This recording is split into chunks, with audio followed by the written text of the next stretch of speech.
नाज़रीन व सामीन अस्सलाम वालेकुम। मैं डॉक्टर मंजूर सर मलिक भावलपुर से बोल रहा हूँ। मैं आज आपको काला मोतिया के बारे में कुछ इब्तदाई मालूमात दूँगा। मसलन काला मोतिया किन लोगों को होता है।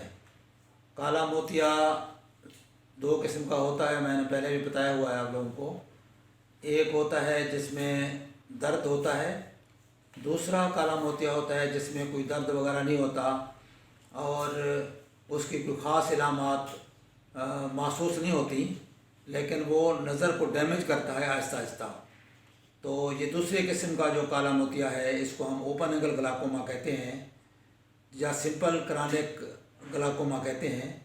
तो ये ग्लाकोमा एक तरह नज़र का खामोश चोर होता है, खामोशी से नज़र को खाता है और पता भी नहीं लगने देता। और लोग आम तौर पर आम डॉक्टर के पास जाते हैं या कोई के पास जाते हैं तो वो कहते हैं कि अभी सफ़ेद मोतिया आपको आ रहा है, पक रहा है, पकेगा तो फिर इसका ऑपरेशन होगा।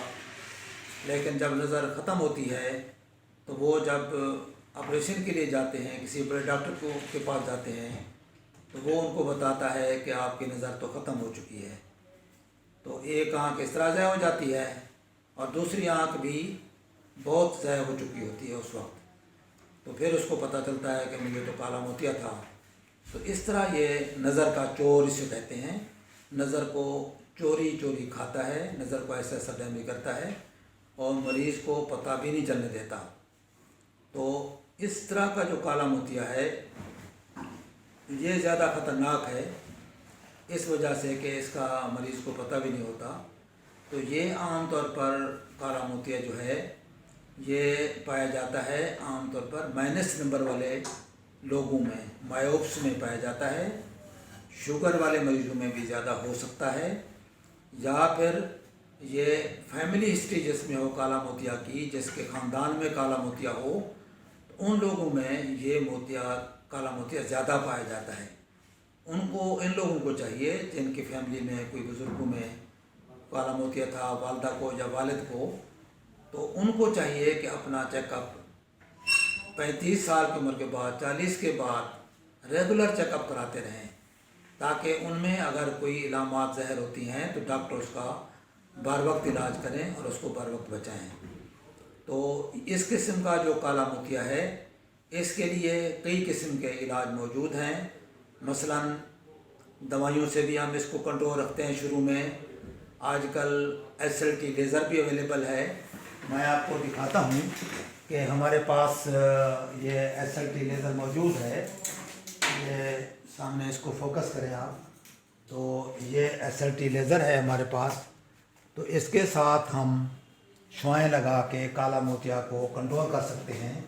दवाई की बजाय हम SLT लेज़र करके भी काला मोतिया को कंट्रोल कर सकते हैं। लेकिन इब्तदाई स्टेज में SLT लेज़र काफ़ी अच्छा काम करती है, लेकिन अगर ग्लाकोमा ज़्यादा हो, एडवांस्ड हो और ज़्यादा दवाइयों के साथ कंट्रोल नहीं हो रहा, तो उस सूरत में फिर इसका ऑपरेशन करना पड़ता है। SLT लेज़र ऐसे केसेस में भी काफ़ी कारआमद और मुफीद है जिन केसेस में हम ऑपरेशन नहीं कर सकते और पेशेंट जो है 3 या 4 दवाइयाँ इस्तेमाल कर रहा है ग्लाकोमा की और प्रेशर कंट्रोल नहीं हो रहा और किसी वजह से उसका ऑपरेशन भी नहीं हो सकता, तो उसके लिए भी SLT लेज़र एक नेमत का काम देती है और काफ़ी हेल्पफुल होती है और प्रेशर को कंट्रोल कर लेती है। तो ये चीज़ें हैं, सारी एडवांसमेंट भी हैं, इलाज भी मौजूद हैं, लेकिन इसमें मैसेज ये है कि काला मोतिया को बर वक्त इसका इलाज करें, बर वक्त इसको पकड़ें और बर वक्त इसका इलाज करके अपनी नज़र को बचाएं। अगर एक दफ़ा नज़र जो डैमेज हो जाएगी तो वो वापस नहीं आ सकती। नज़र मौजूद है, इसको बचाया जा सकता है। इसलिए हमारा ये स्लोगन है, हमारा मैसेज है कि काला मोतिया काबिल इलाज है।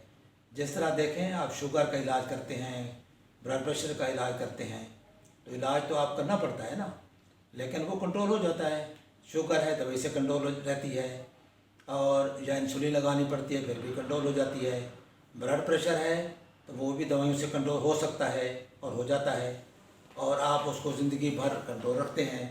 इसी तरह काला मोतिया को भी हम दवाइयों से कंट्रोल रख सकते हैं। दवाइयों से कंट्रोल ना हो तो ऑपरेशन भी हो सकता है। ये सारी चीज़ें, एसएलटी लेज़र भी मौजूद है, वो भी हो सकती है।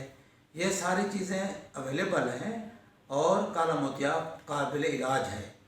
लेकिन इलाज ना कराना तो फिर तो उसका कोई हल नहीं ना। अगर कोई ऑपरेशन ही नहीं कराता, इलाज ही नहीं कराता, दवाई ही नहीं डालता, चेकअप ही नहीं कराते, तो फिर तो उसका कोई हल नहीं है। लेकिन अगर आप टाइम पे चेक कराते हैं, इसका इलाज करते हैं, फॉलो अप रखते हैं, तो नज़र आपकी बच सकती है। तो ये चीज़ आप लोगों को भी बताएं, इस मैसेज को आम करें, ताकि ज़्यादा से ज़्यादा लोग नज़र को बचा सकें, नज़र उनकी बच सके और नज़र ज़ाय होने से ये बच जाए, और नज़र की जो हिफाजत है वो उस पर यानी अमल दरामद हो सके और लोगों की नज़र यानी सेव हो सके। अस्सलामु अलैकुम वरहमतुल्लाह।